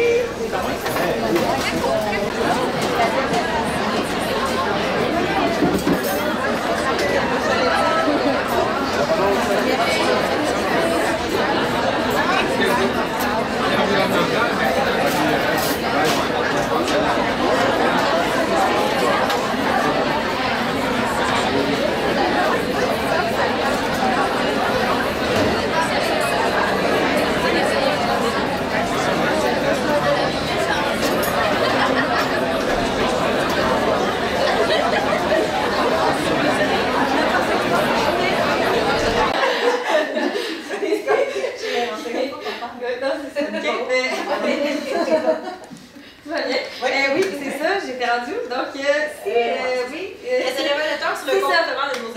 les élèves ne travaillent pas ensemble, dans 95% des cas, ils ne réussiront pas à terminer le brise-le-code. C'est sûr que quand on fait une activité comme ça, le but, c'est qu'ils réussissent. Parce que vous allez lever si vous en parlez avec les élèves quand ça ne fonctionne pas à l'école. Et quand on dit que, à la fin, quand on dit de ne pas réussir, c'est que quand le temps est écoulé, il reste des cadenas à ouvrir, donc le brise-le-code n'a pas été achevé.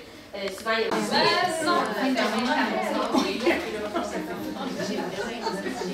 Alors, vous êtes prêts pour cette émission de cet après-midi?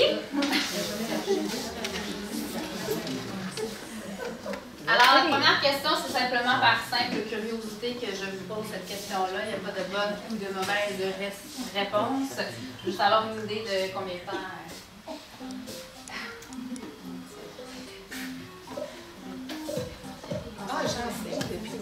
Puis, vous enseignez depuis combien de temps? Alors, vous avez le choix. Si vous appuyez sur bleu, c'est entre 5 et 10. Jaune, plus de 10. Moins de 50. C'est pédagogique. On a les jeux sérieux, on a le croquis-de-notes, on a la cartographie, on a l'année d'histoire et on a les questionnaires interactifs. Donc, pour accéder à l'auto-formation, vous cliquez sur le bouton bleu.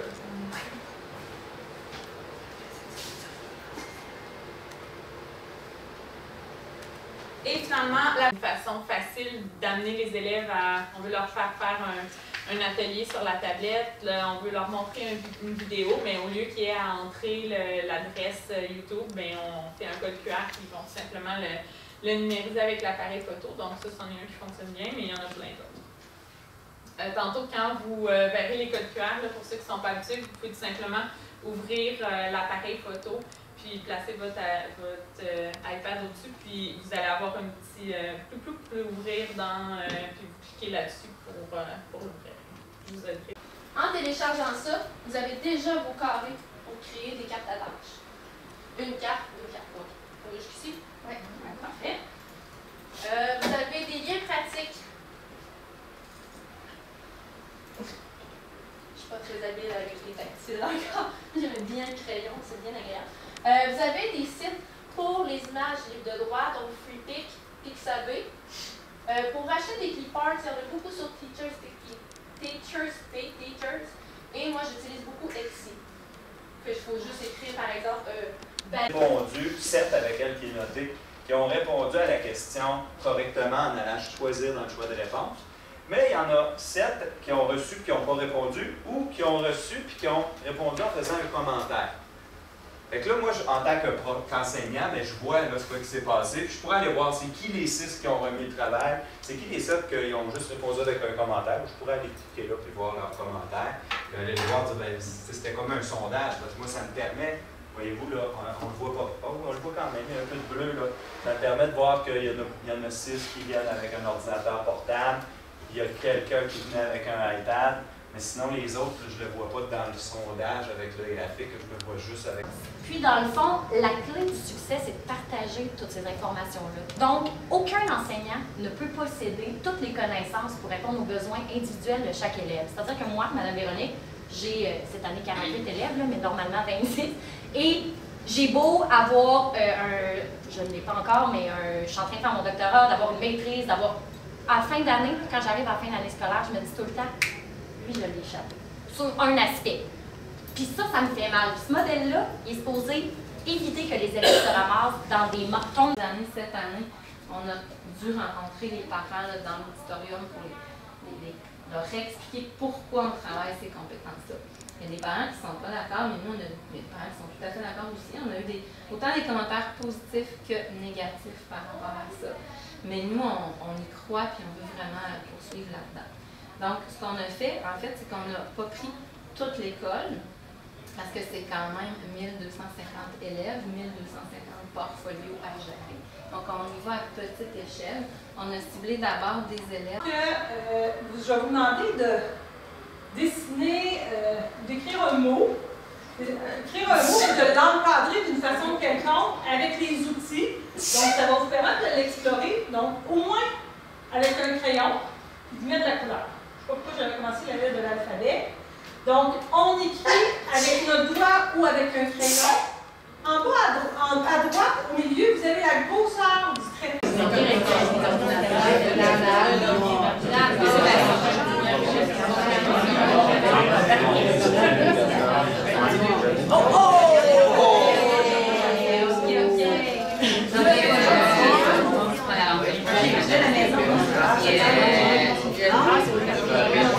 Là, rendu à mort, on va dire son vacances. On va attendre du jour.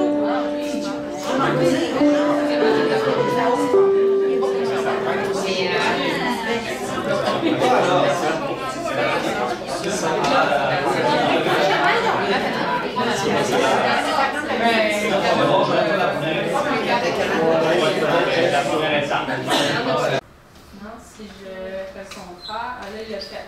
Il faut juste interchanger celui-ci. Il faut qu'il se déplace avant de tout effacer parce que sinon, il va effacer son déplacement aussi. Il va laisser son déplacement là. Donc, j'ai juste interchangé les deux premiers. Fait que là, vous voyez que le bloc attendre, il est important. Il nous permet de mieux voir ce qui se passe. Fait qu'on va l'utiliser souvent, surtout en géométrie. Donc, je recommence, drapeau vert, il est revenu au centre, il a effacé ce qu'il a fait, il s'est replacé dans bonne position, puis il a fait son déplacement. Des questions jusqu'à date? Oui. Moi, c'est le crayon, là. Oui. J'ai pas le choix, là. Le choix. Ben, comment ça s'appelle, le stylo périch? Faut prendre une trace, on va voir, ça marche. Stylo en position. Ah, là, il est en anglais, on va le mettre en français. Peut-être qu'on va mieux voir. Puis dans le chariot 3, CDE, dans le chariot 4, EFG, ils ont fait un chariot avec ça. Qui va apparaître un chariot qui s'était à avec le date. Parce que là, moi, je les ai écrits les figures, mais c'est ça, je peux oui. d'avoir les deux en même temps, les 26 élèves. Ça, c'est vous demandez à votre leader, puis il va les mettre. Vous pouvez en avoir jusqu'à 80 dans votre classe. 80 iPad. C'est juste qu'on dit au serveur que c'est votre iPad école de l'école. Quelle école? Méandre, OK. Que tous les enseignants de Méandre voient chariot, non, comme vous avez vu. C'est ceux qui ne sont pas à l'aise, ils font du stage junior, puis quand ils deviennent à l'aise, ils passent aux défis. C'est plus différencié, ça reste vraiment... Ouais. Si j'avais fait une vidéo, moi, pour montrer... en fait, j'avais fait une vidéo pour enseigner aux élèves comment utiliser Scratch. Je m'étais filmé en iPad, c'est une vidéo que j'avais faite pour enseigner. Fait que, ici, mon personnage était un éléphant, puis j'avais aussi le chat.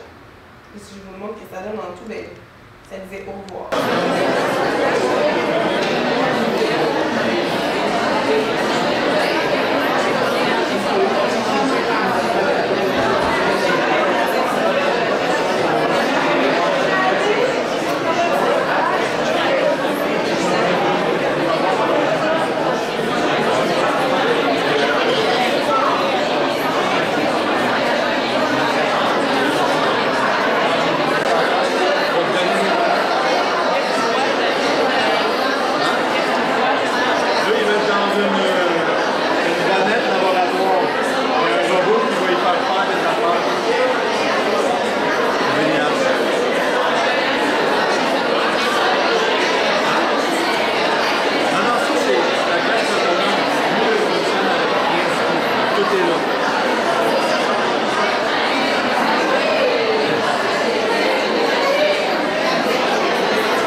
Prendre des affaires avec ta main, si tu fais comme si tu prenais des choses.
À l'Oréal en enseignant en adaptation scolaire et sociale à l'école.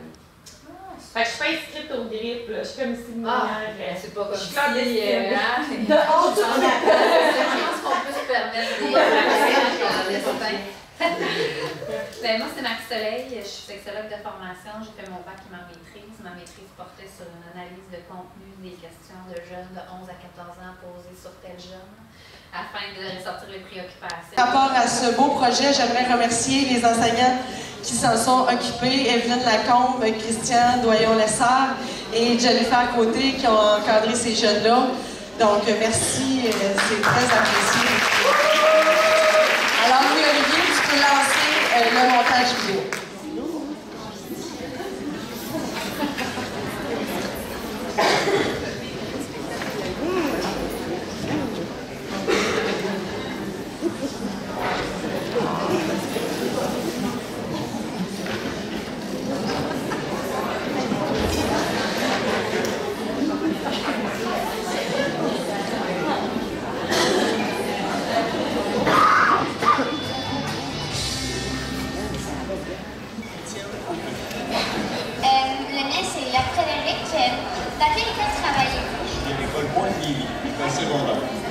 Est-ce que vous avez aimé la conférence?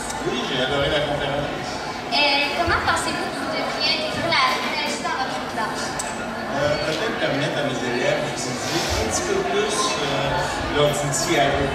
Est-ce que vous pensez intégrer la technologie dans votre classe? Oui, on le fait déjà en partie, mais là, je pense qu'on va aller encore plus loin. On a eu des idées qui venaient des autres, fait qu'on va pouvoir intégrer ces idées-là. Bonjour, Sarah Lévy. Comment avez-vous trouvé la conférence?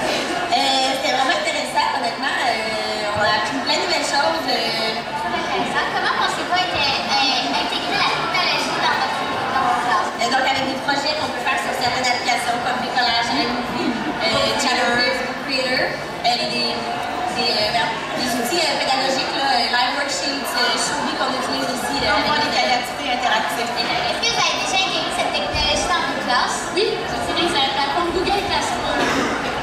Quel est votre premier atelier? J'ai pris réalité virtuelle en univers social. Qu'avez-vous retenu? J'ai appris à télécharger des applications qui vont me permettre à moi et à mes élèves d'aller visiter virtuellement des lieux comme le Machu Picchu, comme un site de construction de maisons longues, puis de permettre à mes élèves d'aller identifier les éléments d'une trace du passé ou de comparer des réalités, d'interpréter le changement, puis d'être capable de s'ouvrir à la diversité. Merci. Merci. José, comment avez-vous trouvé l'entrevue de ce matin? J'ai trouvé ça très intéressant. En fait, c'est pas facile des fois pour les enseignants de changer leur pratique et d'intégrer des nouvelles choses. Hein? C'est beaucoup de travail. Et que ça prend des personnes motivantes comme M. Petit pour les aider à cheminer là-dedans. Bonjour, monsieur, quel est votre nom? Bonjour, mon nom est Kevin. Je suis super excité. On a une belle conférence ce matin, des recettes d'auto-élimination, il y a plein de choses à découvrir, c'est super. Bonjour, moi je m'appelle Éloi et comme vous savez. Bonjour, je m'appelle Martine. Pensez-vous que ça va être assez facile d'intégrer l'éthique dans votre classe? C'est une excellente question parce que nous, à la maternelle, on commence tout en douceur. Hein? On doit bouger beaucoup à l'école, on doit travailler plusieurs compétences, mais oui, ça va être possible de l'intégrer, notamment justement quand on bouge, on peut mettre des choses sur l'écran. Si on va intégrer avec les iPads, certaines applications et essayer d'aller travailler avec la robotique aussi, avec les abeilles. Je m'appelle Marianne et vous, quel est votre nom? Randy Hamlin. Quel est votre rôle là-dedans? On fait tout, avec Marie-André Blanchette et moi, puis avec l'équipe de Beau Rivage aussi. Et que pensez-vous jusqu'à date du GRIP? Moi, je trouve que c'est très bien organisé. Là.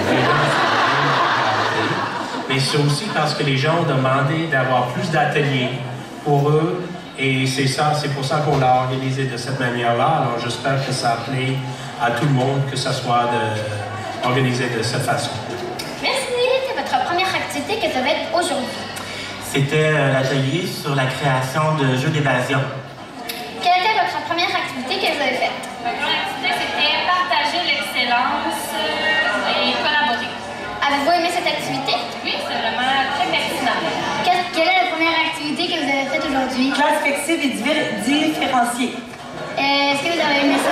Oui, vraiment. Selon vous, comment est-ce que l'enseignant devrait commencer l'intégration des technologies dans sa classe? Moi, je pense que l'enseignant devrait se donner comme un petit défi à tous les jours dont on devrait intégrer.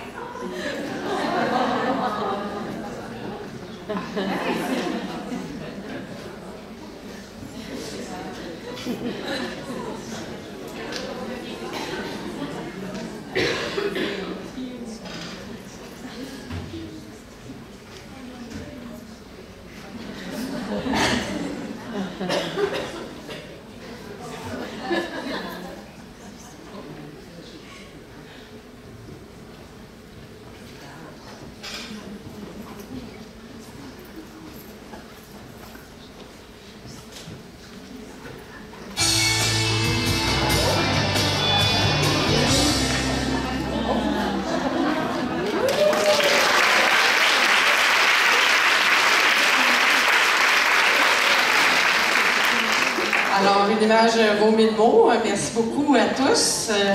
Maintenant, j'inviterai M. Bernard Demers, le directeur de l'école, ainsi que Mme Caroline Pelletier, directrice adjointe au service éducatif, à se joindre à moi pour procéder au tirage des prix. Qu'on nous amène la boîte, s'il vous plaît. Je ne sais pas où est-ce qu'elle est présentement. Es-tu dans l'entrée, la boîte, Randy? Un embouteillage à l'entrée. Sous la direction de la firme Hamlin, Blanchette et compagnie. La boîte va nous parvenir. En fait, ça va être en 2 temps, le tirage.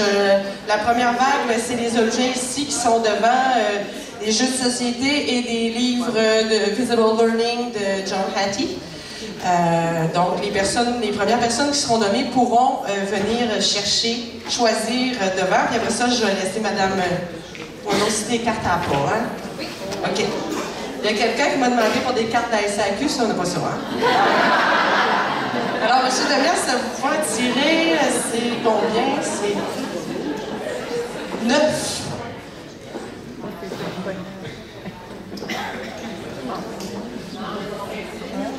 Alors, c'est ça, ça en prend 8 autres. Oui, oui. Colette Bégin, de Pointe-Lévis.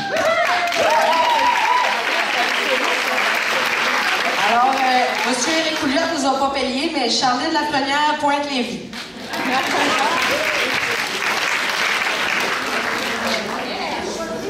Oui, vous choisissez devant un cadeau. Alors, on va savoir qu'avec les cordes, c'est pas si facile. De l'école La Rose des Vents, Laurence Gasse.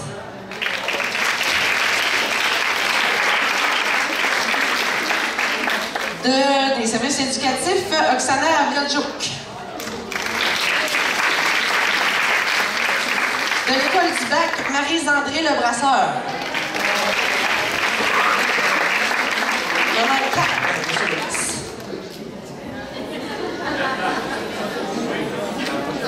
Alors voilà. De l'école secondaire Guillaume Couture, Cynthia Bédard. Du CFP mécanique véhicule lourd, Marie-Ève Pelletier. Plus que 2. Ancien enseignant de Beau-Rivage, on a vu qu'on l'aime pareil, M. Domès de Brigitte, de l'école Saint-Joseph, Kevin Doyon-Lacaze. Et le dernier pour cette première vague, du Centre d'éducation des adultes, Anne-Marie Croteau.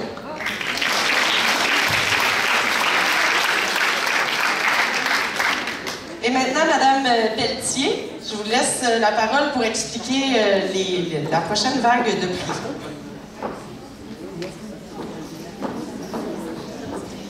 Parce que le perfectionnement, c'est important. Parce que le perfectionnement, ça a pris toute notre journée d'aujourd'hui, mais ça se poursuit encore. Hein? Vous avez plein de belles idées. Vous ressortez d'ici avec plein de belles idées. J'en suis certaine. Alors, ce qu'on vous offre, c'est un billet, une entrée gratuite pour la COPS qui s'en vient. Et également, 8 personnes se mériteront 2 journées de libération pour pouvoir réinvestir tout ce que vous avez reçu aujourd'hui. Alors, on va procéder. 9. Alors, le premier qu'on va tirer, ça va être la COPS. Alors, M. Devers. De l'école Sainte-Marie, Élisabeth Boucher.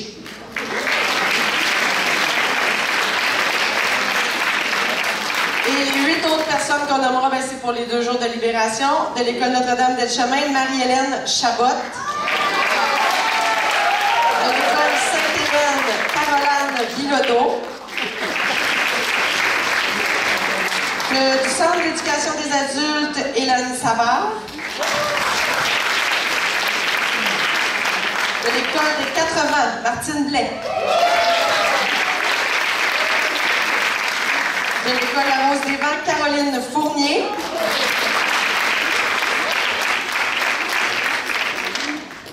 De l'école Plein Soleil, Jessie Baillargeon. Plus que 2 personnes à être tirées. Oh, de l'école Beau-Rivage, Véronique Lambert-Sanson. Et la dernière et non la moindre, de l'école secondaire Pamphile Lemay, Marie-André Côté.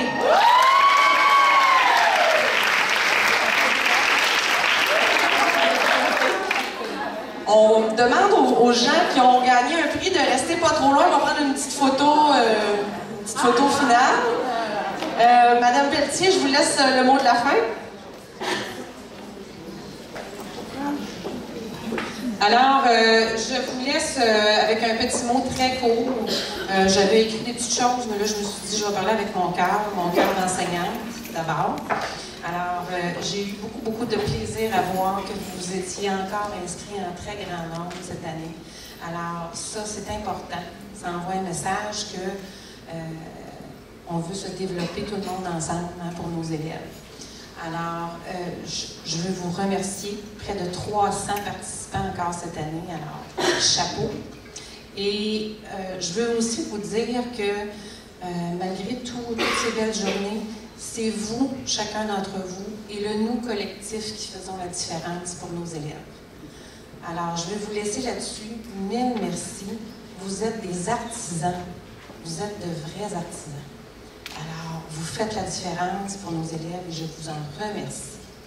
Alors, sur ce, je vous souhaite une bonne fin de semaine.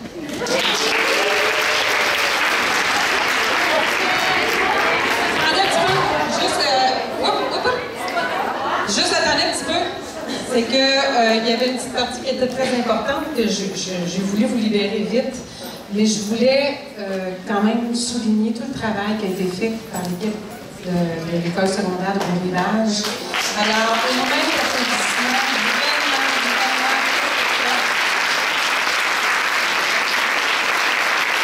Ensuite, alors, à cette belle équipe s'est jointe également tout le service du support informatique. Merci. Merci beaucoup d'avoir été avec nous toute la journée. Merci à l'escouade TIC qui a été présente aussi, alors pour nous animer quelques ateliers. Merci infiniment alors à l'équipe aussi des services éducatifs, pardon? À l'équipe des services éducatifs, au comité organisateur, je pense tout particulièrement à Randy et à Marie-André Blanchet qui sont Randy ici. Merci.